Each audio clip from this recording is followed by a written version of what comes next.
अगर आपने 24 फरवरी 2010 को ग्वालियर में इंडिया और साउथ अफ्रीका के बीच हुए उस ऐतिहासिक मैच को देखा होगा तो शायद आपको रवि शास्त्री की वो लाइन जरूर याद होगी, the first man on planet to reach the figure of 100। ये लाइन रवि शास्त्री ने तब कही थी जब सचिन तेंदुलकर ने साउथ अफ्रीका के खिलाफ ओडीआई मैच में खेलते हुए 200 का इंडिविजुअल रन स्कोर किया था।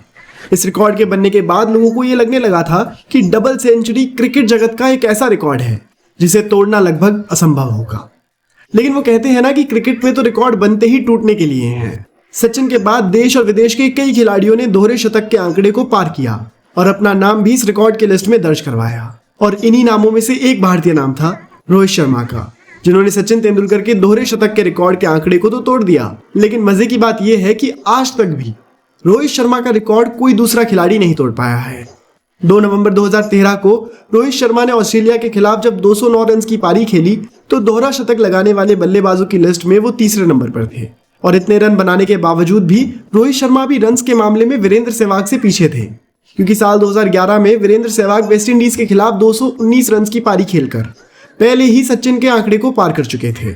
लेकिन 13 नवंबर 2014 को रोहित ने श्रीलंका के खिलाफ एक ऐसी पारी खेली जो क्रिकेट के ऐतिहासिक पन्नों में हमेशा के लिए दर्ज हो गई, क्योंकि रोहित ने इस मैच में 173 गेंदों में 264 रनों की एक जबरदस्त पारी खेली थी, जो आज भी एक दिवसीय अंतर्राष्ट्रीय क्रिकेट का हाईएस्ट इंडिविजुअल रन स्कोर है।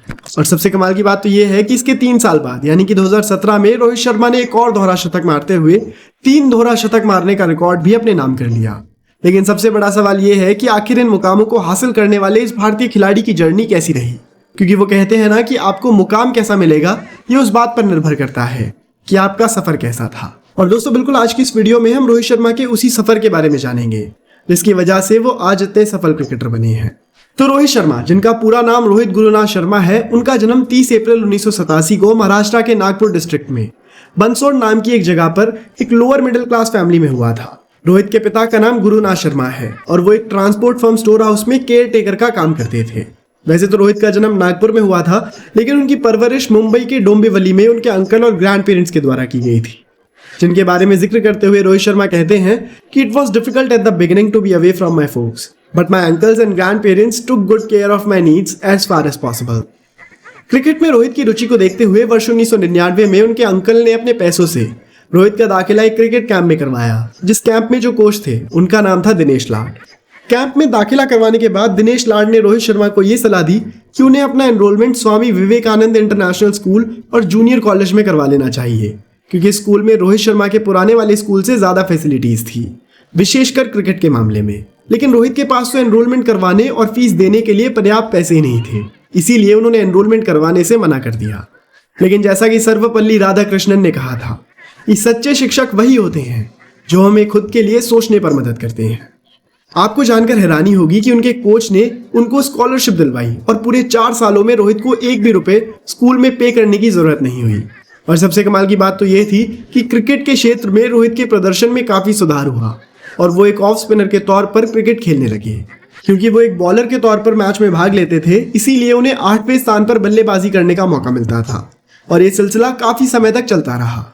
फिर एक दिन उनके कोच दिनेश लाड को एहसास हुआ कि अगर मौका दिया जाए तो ये खिलाड़ी एक जबरदस्त बल्लेबाज की भी भूमिका निभा सकता है।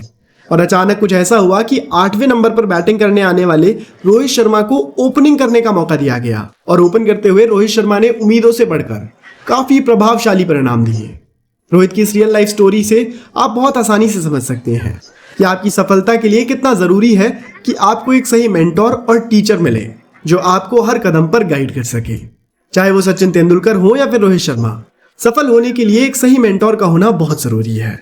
हर युवा क्रिकेटर जो क्रिकेट के क्षेत्र में अपना करियर बनाना चाहता है, उसका शुरुआती सपना होता है कि कम से कम हमें किसी स्टेट लेवल टीम में भाग लेने का मौका मिल जाए, तभी उसके जरिए हम फिर आगे चलकर राष्ट्रीय स्तर पर भी खेल सकेंगे।